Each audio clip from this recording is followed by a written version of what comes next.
Hi friends, எல்லாருக்கும் வணக்கம். நான் உங்கள் விக்னேஷ். இந்த வீடியோ கர்நாடிக் வார்ஸ், கர்நாடகா போர்கள் மொத்தமாக 3 வார் இருக்குது. இந்த 3 வாரும் டீட்டெயில்டாக ஃபேக்ட்ஸ் நோட்ஸோட கிளியராக வந்து பார்ப்போம். ஆல்மோஸ்ட் இந்த ஒரு வீடியோ போதுமானதாக இருக்கும்.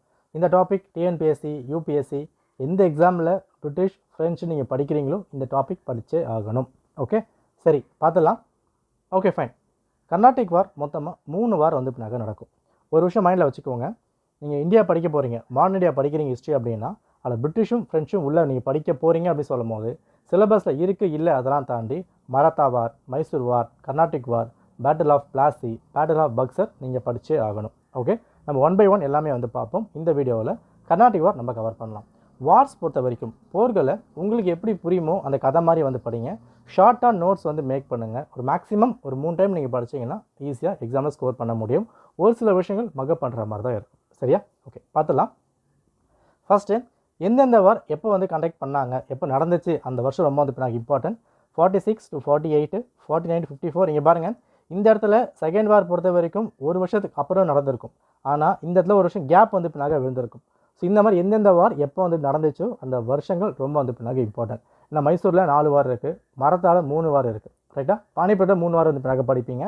அப்போ அந்த வாருக்கு அந்த இயர் ரொம்ப ரொம்ப வந்து பின்னாக அவசியம். ரைட். கர்நாடிக் வார் அப்படின்னு சொல்லும் போது பிரிட்டிஷுக்கும் ஃப்ரெஞ்சுக்கும் தான் அல்டிமேட்டாக சண்டை வந்து பின்னாக போய்கிட்டு இருக்கும். எண்ட் ஆஃப் த வார், இந்த 3 வார் முடியும் போது பிரிட்டிஷ் என்ன பண்ணுவாங்க, ஃப்ரெஞ்சு மொத்தமாக தூக்கி போட்டுட்டு இதுக்கப்புறம் நான் தான் ராஜா அப்புறம் மாதிரி இந்தியாவில் மேலே வந்து பின்னாக வந்துடுவாங்க. இதுக்கு நடுவில் அந்த குட்டி குட்டி ராஜாக்கள், லோக்கல் லீடர்ஸ் அவங்களாம் வச்சுக்கிட்டு பிரிட்டிஷும் ஃப்ரெஞ்சும் என்னென்ன சித்து வேலைலாம் பண்ணுறாங்களோ அதுதான் இந்த கர்நாடிக் வார் அப்படின்ற விஷயம். Okay right.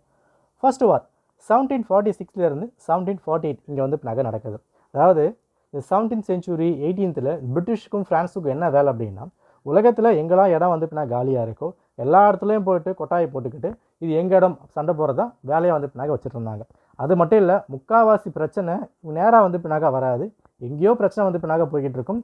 நானும் சண்டைக்கு வருவேன், சண்டைக்கு போயிட்டு அந்த இடத்த பிடிக்கிறது தான் வேலையை வந்து பின்னாக வச்சுட்டு இருந்தாங்க.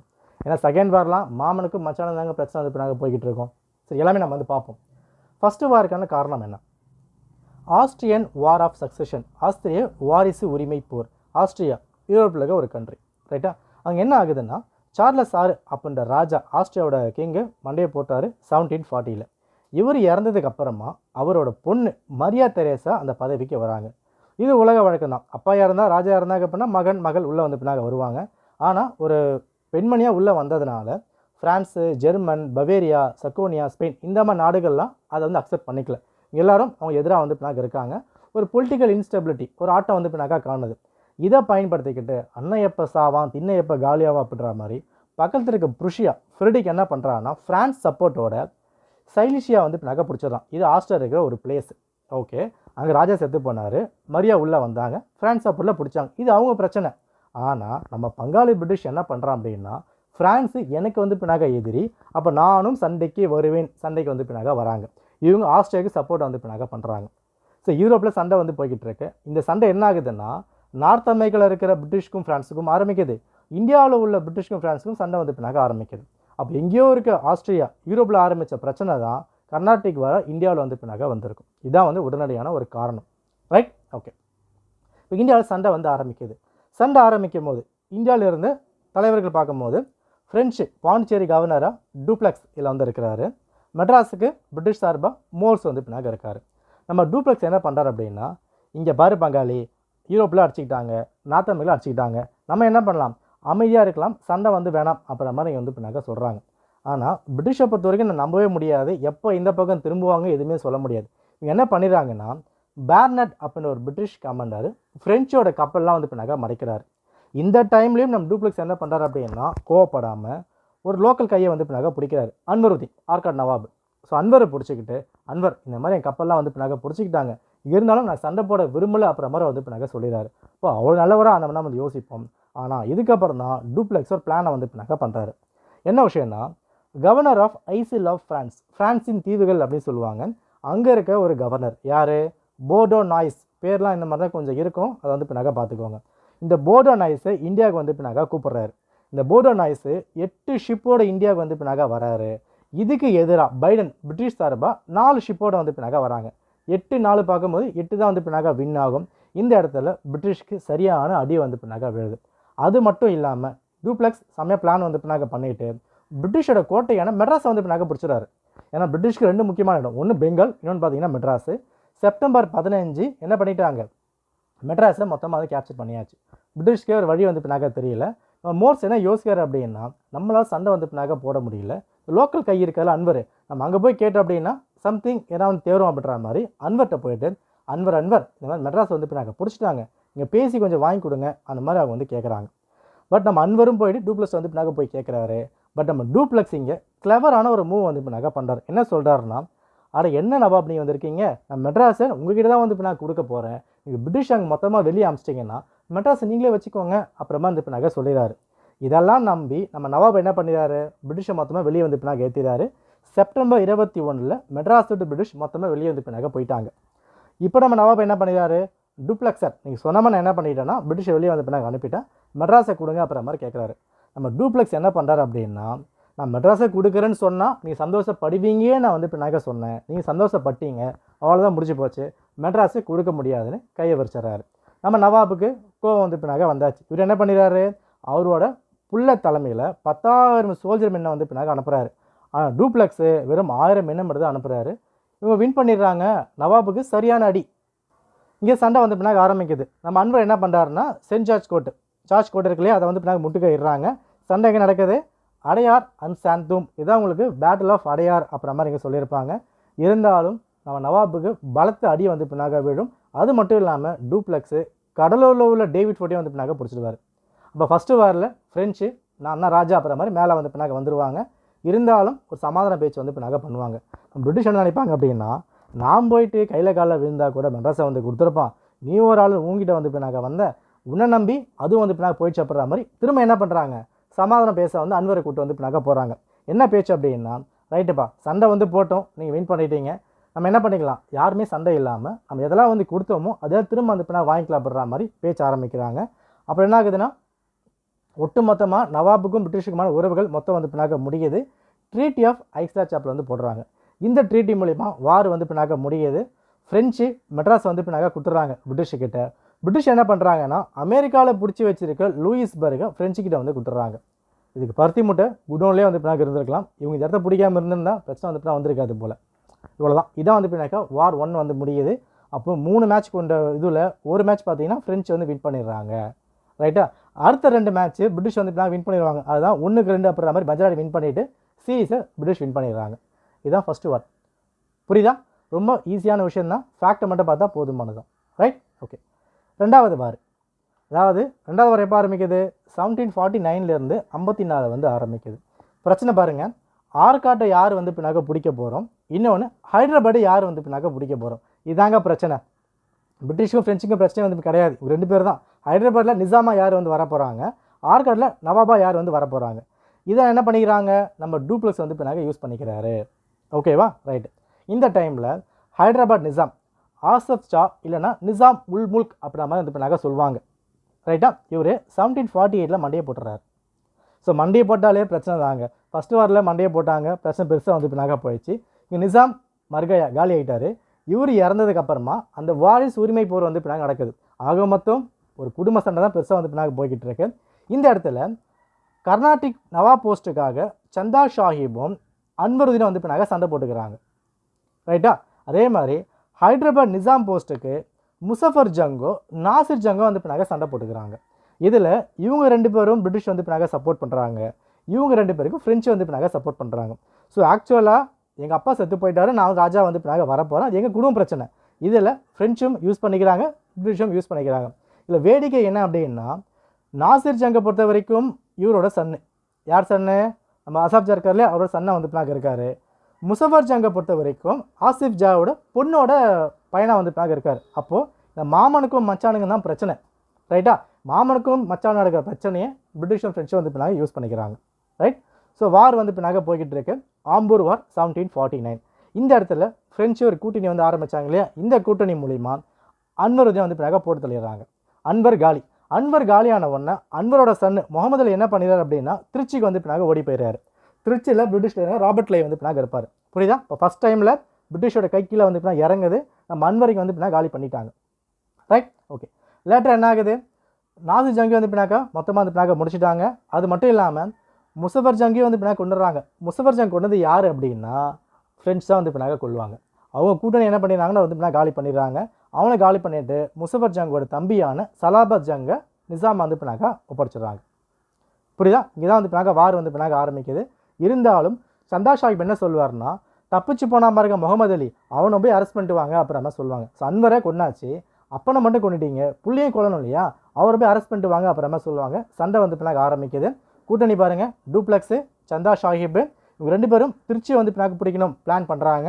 இந்த பக்கம் முகமது அலியும் பிரிட்டிஷும் கூட்டணி வந்து பின்னாக்க வச்சுருக்காங்க. 2 பேருக்கும் சண்டை வந்து பின்னாக்க போகுது. ஸோ இந்த இடத்துல நம்ம ராபர்ட் கிளைவ் உள்ளே வந்து பின்னாக்க வராரு. ராபர்ட் கிளைவ் பிளான் என்னென்னா ஆர்காட்டை வந்து பின்னா அட்டாக் பண்ணும். ஸோ கூட்டணி போடுறாங்க. ராபர்ட் கிளைவ், முகமது அலி, மைசூர் ராஜா, தஞ்சாவூர் ராஜா, இவங்க எல்லோரும் ஒன்றா வந்து பின்னாக்க சேர்றாங்க. இவங்களுக்கு எதிராக ராஜா சாஹிப், யார், சந்தா சாஹிப்போட பிள்ளையும் ஃப்ரெண்ட்ஸும் ஒன்றா வந்து பின்னாக்க சேர்றாங்க. இருந்தாலும் ராபர்ட் கிளைவ் ஆர்காட்டை வந்து பின்னாக்க பிடிச்சிடறாரு. First point. அடுத்தது ஆர்னில் சண்டை வந்து பின்னாக்க போய்கிட்டு இருக்கு. பிரிட்டிஷு, மராத்தாவோட கிங் யார் அப்படின்னா மரூரி ராவ், அவர் வந்து பின்னாக்க இருக்கிறாரு. இந்த இடத்துல சந்தா சாஹிப் வந்து பின்னாக்க போட்டு தள்ளிட்டு முகமது அலி என்ன பண்ணிடுறாங்க, நவாபை வந்து பின்னாக்க மாற்றிடுறாங்க. ஓகேவா? லாஸ்ட் என்ன பண்ணிட்டாங்க, ஃப்ரான்ஸுக்கு செம்ம அடி வந்து பின்னாக்க விழுது. டூப்ளெக்ஸ் என்ன பண்ணிடுறாங்க, நீ எல்லா பணம்லாம் வந்து பின்னாக்க போதும், நீ ஃப்ரான்ஸுக்கு திரும்பி வா பண்ணுற மாதிரி ஃப்ரான்ஸுக்கு வந்து பின்னாக்க கூட்டுறாங்க. கூட்டதுக்கப்புறமா கோதேயு நியூ கவர்னர் வந்து அப்பாயின்ட் பண்ணுறாங்க. 1755 பாண்டிச்சேரி ட்ரீட்டி வந்து பின்னாக்க போடுறாங்க. பாண்டிச்சேரி உடன்படிக்கை இங்கே போடப்படுது. இது மூலிமா என்ன சொல்கிறாங்கன்னா, நாங்கள் இதுக்கப்புறம் லோக்கல் தலைவர்கள் பிரச்சனை தலையிட மாட்டோம் அப்புறம் மாதிரி இங்கே 2 அரசாங்கமும் ஃப்ரெஞ்சும் பிரிட்டிஷும் வந்து பின்னாக்க சொல்கிறாங்க. அவங்க சொல்கிறது மட்டும் தாங்க, செய்யலாம் மாட்டாங்க. இதான் வந்து செகண்ட் வார். புரியுதா? ஃபஸ்ட்டு வாரில் ஐஸ்லா சாப்பல், செகண்ட் வாரில் பாண்டிச்சேரி ட்ரீட்டியை போட்டு மொத்தமாக இங்கே வந்து முடிச்சிட்டாங்க. இப்போ என்ன ஆயிடுச்சு, கேம் வந்து பின்னாக்க ட்ராவ் ஆகிடுச்சு. ஒரு மேட்ச் ஃப்ரெஞ்சுக்கு, ஒரு மேட்ச் பிரிட்டிஷ்க்கு. ரைட்டா? சீரீஸை டிசைட் பண்ண போகிறோம் லாஸ்ட் வார். ஓகே, இந்த லாஸ்ட் வார் பொறுத்த வரைக்கும் 7 இயர்ஸ் வார் அப்படின்ற ஒரு விஷயம். இந்த 7 இயர்ஸ் வார் எங்கே போய்கிட்டு இருக்கு அப்படின்னா இந்தியாவில் கிடையாது. ரைட்டா? எங்கேயோ நடக்குது, இந்தியாவில் வந்து இன்னும் ரிஃப்ளெக்ட் ஆகும். காரணம் பாருங்கள், நார்த் அமெரிக்காவில் சண்டை வந்து போய்கிட்டு இருக்கும். அந்த சண்டை தான் நீட்சியாக அமெரிக்காவில் இண்டிபெண்டன்ஸ் வந்து பின்னாக வாங்கிடுவாங்க. அடுத்த விஷயம், ஆஃப்ரிக்காவில் வார் வந்து பின்னாக போய்கிட்டு இருக்கும். ஃப்ரெஞ்ச் அங்கே வந்து பின்னாக வின் பண்ணுவாங்க. இதை மையமாக வச்சு தான் இந்தியாவில் 3rd வார் வந்து பின்னாக போகும். ஏன் அப்படின்னா, ஃபஸ்ட்டு வார் பொறுத்த வரைக்கும் பிரிட்டிஷ்க்கும் ஃப்ரெஞ்சுக்கும் சண்டையாக இருந்தாலுமே லோக்கலில் யார் நவாப் வர போகிறாங்க பிரச்சனை வந்து பின்னாக இருந்தது. செகண்டில் ஹைதராபாத்தில் யார் பிடிக்க போகிறாங்க, ஆர்காட்டில் யார் பிடிக்க போகிறாங்க, இதான் பிரச்சனை வந்து பின்னாக இருந்தது. ஆனால் 3rd வாரை பொறுத்த வரைக்கும் டைரெக்டாக பிரிட்டிஷா ஃப்ரெஞ்சா இந்தியாவில் ஒன்று நான் இருக்கணும் இல்லை நீ இருக்கணும் அப்படின்ற மாதிரி முடிவு வந்து பின்னாக பண்ணுறாங்க. ஓகே, இதுக்கு நடுவில் தான் 1757 பிளாசி வாரும் பக்சர் வாரம் வந்து பின்னாக போய்கிட்டு இருக்கும். பிளாசி வாரை பொறுத்த வரைக்கும் பிரிட்டிஷ் அஃபிஷியலாக இந்தியாவுக்குள்ளே வர ஆரம்பிச்சிருப்பாங்க. பக்சர் வார் பொறுத்த வரைக்கும் இதுக்கப்புறம் நான் தான் அப்புறமா ஸ்ட்ராங்காக சொன்னப்பட்ட ஒரு வார் தான் இந்த பக்சர் வார். நம்ம தனியாக வந்து பின்னாக பார்த்துக்கலாம். Okay, right. என்ன ஆகுதுன்னா, ஃப்ரெஞ்சோட முக்கியமான ஒரு கோட்டையான சந்திரநாகூரை கிளைவ் வந்து பின்னாக பிடிச்சிடறாரு. சந்திரநாகரை பிடிச்ச உடனே பெங்காலில் இருந்த ஃப்ரெஞ்சோட ஆதிக்கம் மொத்தமாக காலி ஆகிடுச்சு. ஃப்ரெஞ்சு என்ன பண்ணிட்டாங்க, பெங்கால் விட்டு மொத்தமாக தூக்கி அடிச்சாச்சு. தூக்கி அடித்த உடனே 3rd வார் வந்து போய்கிட்டு இருக்குல்ல, இந்த 3rd வாரை மெயின்டைன் பண்ணுறதுக்காக கவுண்டி லேலி உள்ளே வந்து பின்னாக வராரு. லேலி ரொம்ப வந்து பின்னாக பார்க்குங்க, லாஸ்ட்டாக வந்து பின்னாக புரியும் பாருங்க ஏன் பாவப்படுற மாதிரி. லேலி உள்ளே வந்து பின்னாக வராரு. இந்த டைமில் பிரிட்டிஷு பெங்காலில் வந்து பின்னாக பிஸியாக இருக்காங்க. இப்போ பெங்காலில் பிஸியாக இருந்த இந்த டைமை பயன்படுத்திக்கிட்டு நம்ம லேலி என்ன பண்ணிடுறாரு, கடலூரில் உள்ள டேவிட் ஃபோர்ட்டை வந்து பின்னாக பிடிச்சிடாரு. இருந்தாலும் தஞ்சாவூரை பிடிக்கணும் அந்த மாதிரி வந்து பின்னாக பிளான் பண்ணுறாரு. ஆனால் பண்ண முடியல. ஏன் அப்படின்னா, பிரிட்டிஷு பாண்டிச்சேரி அட்டாக் பண்ண பிளான் பண்ணிடுவாங்க. ஃப்ரெஞ்சுக்கு இருக்க ஒரு முக்கியமான ஆயுதமே பாண்டிச்சேரி தான். ஸோ பாண்டிச்சேரி அட்டாக் பண்ணிட்டாங்க அப்படின்னா ஒன்றும் வந்து பின்னாக பண்ண முடியாது. இதனால் ஹைதராபாத் அந்த புசியை வந்து பின்னாக்க நம்ம கூப்பிட்றாரு லாலி. ஹைதராபாத்தில் புசி பிஸியாக இருந்திருப்பார், புசியை வந்து பின்னாக கூப்பிட்றாரு. அப்போ ஹைதராபாத் அங்கே எம்டி ஆகிடுச்சு, எல்லாம் வந்து பின்னாக வந்துட்டாங்க. இதன் காரணமாக பிரிட்டிஷ் என்ன பண்ணிட்டாங்க, ஆந்திராவில் ராஜமுந்திரியும் மஸ்லிப்பட்டும் வந்து பின்னாக பிடிச்சிடுறாங்க. ஒழுங்காக புசி அங்கேயே வந்து பின்னாக இருந்திருக்கலாம், இருந்ததும் கையை விட்டு பந்தனாக்க போயிடுச்சு. பட் லாஸ்ட்டாக ஃப்ரான்ஸ் என்ன பண்ணுறாங்க, மெட்ராஸ் அட்டாக் பண்ண பிளான் பண்ணுறாங்க. ஏன்னா முக்கியமான கோட்டை இல்லையா, மெட்ராஸ் அட்டாக் பண்ண பிளான் பண்ணும்போது காஞ்சிபுரத்தை வந்து பின்னாக கேப்சர் பண்ணிடுறாங்க. சண்டை எங்கே போகுது அப்படின்னா, ஃப்ரெஞ்சுக்கும் பிரிட்டிஷோட ஜென்ரலான போகாக் 2 பேருக்கு சண்டை வந்து பின்னாக போய்கிட்டு இருக்குது. பட் இந்த இடத்துல பிரிட்டிஷ் வந்து பின்னாக வின் பண்ணிடுறாங்க. இதுதான் உங்களுக்கு பேட்டில் ஆஃப் வாந்திவாஷ் வந்து பின்னாக போய்கிட்டு இருக்கு. ரைட்டா? நம்ம என்ன பார்த்தோம், லாலி பொறுத்த வரைக்கும் பாண்டிச்சேரிக்கு வந்து பின்னாக வந்துட்டார் இல்லையா. பாண்டிச்சேரிக்கு வரும்போது ஆர்காட்டில் தலைவர்லாம் வந்து விட்டு வந்துட்டார். எல்லோரும் அங்கேயே வந்து பின்னாக சண்டை போடுங்க, நான் மட்டும் பாண்டிக்கு போகிற மாதிரி பாண்டிக்கு வந்து பின்னாக வந்துட்டார். இந்த வந்த டைமில் பிரிட்டிஷ் என்ன பண்ணிட்டாங்க, திரும்பவும் காஞ்சிபுரத்தை கைப்பற்றிட்டாங்க. அப்போ என்ன ஆயிடுச்சு, பாண்டிச்சேரி மட்டும்தான் பெண்டிங்காக இருக்குது. வாண்டி வேஷம் சண்டை போட்டிருக்கும் போது காஞ்சிபுரத்தை மொத்தமாக வந்து பின்னாக பிடிச்சாச்சு. வாண்டி வேஷம்னா வந்தவாசி, காஞ்சிபுரம் பக்கமாக இருக்க ஒரு ஊர். ஓகேவா? சண்டை வந்து பின்னாக போகுது. ஃப்ரெஞ்சுக்கும் பிரிட்டிஷோட சர் ஐயர்குட் சண்டை வந்து பின்னாக பண்ணிக்கிட்டு இருக்காங்க. ஓகேவா? இந்த டைமில் புஷி வந்து பின்னாக அரெஸ்ட் பண்ணிட்டாங்க. லேலி என்ன பண்ணிட்டாரு, பாண்டிச்சேரிக்கு தப்பிச்சு வந்து பின்னாக போயிட்டார். இருந்தாலும் பாண்டிச்சேரி மொத்தமாக பிரிட்டிஷ் கண்ட்ரோல் வந்து பின்னாக கொண்டு வந்திருப்பாங்க. ஓகே, இந்த டைமில் செஞ்சி வந்து பின்னாக பிடிச்சாச்சு. பாண்டிச்சேரி மொத்தமாக வந்து பின்னாக இறங்கிடுச்சு, பிரிட்டிஷோட கண்ட்ரோல் வந்து பின்னாக வந்தாச்சு. லாஸ்ட்டாக என்ன பண்ணிட்டாங்க, லேலியை ஃப்ரெண்ட்ஸுக்கு வந்து பின்னாக கூப்பிட்டு போயிட்டு தூக்கில் வந்து பின்னாக்க போட்டாங்க. அதாவது சும்மா இருந்த ஒரு மனுஷனை நீ போய் சண்டை போடுன்னு அனுப்பி வச்சாங்க. சண்டை போட அவர் வந்தார், சண்டையில் தோற்று போயிட்டார், கூட்டு போய் தூக்கில் போட்டாங்க. கௌரவம்னு கூட்டு வந்து மொத்தமாக செஞ்சு விட்டாங்க. லாஸ்ட்டாக போடப்பட்ட விஷயம்தான் பாரிஸ் ட்ரீட்டி, பாரிஸ் உடன்படிக்கை. இது மூலிமா பாண்டிச்சேரியும் சந்திரநாகரும் ஃப்ரெஞ்சுக்கிட்டே வந்து கொடுத்துட்டாங்க. இப்போ நம்ம வந்து யோசிக்கலாம், திருப்பி கொடுக்குறது ஏன்டா சண்டை போட்டிங்க அப்படின்ற மாதிரி, பருத்தி முடிய குடங்களே இருந்திருக்கலாம் அப்படின்னு. இந்த இடத்துல யார் ராஜா அப்படின்ற மாதிரி காட்டுறது தான். இந்த பிரிட்டிஷ் என்ன பண்ணிருக்காங்க, ஃப்ரெஞ்சை நான் வந்து உனக்கு கொடுக்குறேன், அப்புறம் பாண்டிச்சேரி பண்ணி தூக்கி வந்து நான் கொடுத்துருக்காங்க. இதன் காரணமாக ஃப்ரெஞ்சு வந்து சந்திரநாகரும் பாண்டிச்சேரியிலும் இருந்தாலும் இதுக்கப்புறம் 1764 அப்புறமா பேட்டில் ஆஃப் பக்சருக்கு அப்புறமா பிரிட்டிஷ் அசைக்கே வந்து பின்னாக முடியல. அங்கேருந்து 200 வருஷம் தாறுமாறாக வந்து பின்னாக ரூல் பண்ணியிருப்பாங்க. ஓகே, ஏன்னா பாருங்கள், இந்த 64 பக்சர் நடக்கும். 1773 ரெகுலேட்டிங் ஆக்ட் உள்ளே வந்து பின்னாக போட்டிருப்பாங்க. So regulating act, bit act, ஒரு ஆக்டாக போட்டு இதுக்கப்புறம் யாருமே அசைக்க முடியாது அப்படின்னு இந்தியாவில் பிரிட்டிஷ் கொடி கட்டி பறக்க ஆரம்பிச்சிருப்பாங்க. ஓகே, இதுக்கப்புறம் எண்ட் ஆஃப் ஃப்ரெஞ்சு, பிரிட்டிஷ் ஒரு சோலோ பவராக உள்ளே வந்து பின்னாக வந்துட்டாங்க.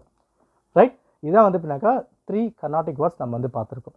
இது மட்டும் போதுமானு கேட்டிங்கன்னா தாராளமாக போதுமானதாக இருக்கும். இந்த கண்டென்ட் பிடிச்சிருக்கு, இந்த வே பிடிச்சிருக்கா சொல்லுங்கள். நம்ம இதே மெத்தடில் மைசூர் வார் பார்த்துடலாம், மரதா வார் பார்த்துடலாம், எல்லா வாரம் நம்ம வந்து கவர் பண்ணிடலாம். இதுக்கான பிடிஎஃப் நம்ம டெலகிராம்லேயே வந்து பின்னாக இருக்கும், நீங்கள் செக் பண்ணி எடுத்துக்கோங்க. நோட்ஸ் பக்காவாக இருக்கும், இது மட்டும் உங்களுக்கு வந்து போதும். ஓகே, ரைட், புரிஞ்சுக்கணும்னு நினைக்கிறேன். நன்றி, வணக்கம்.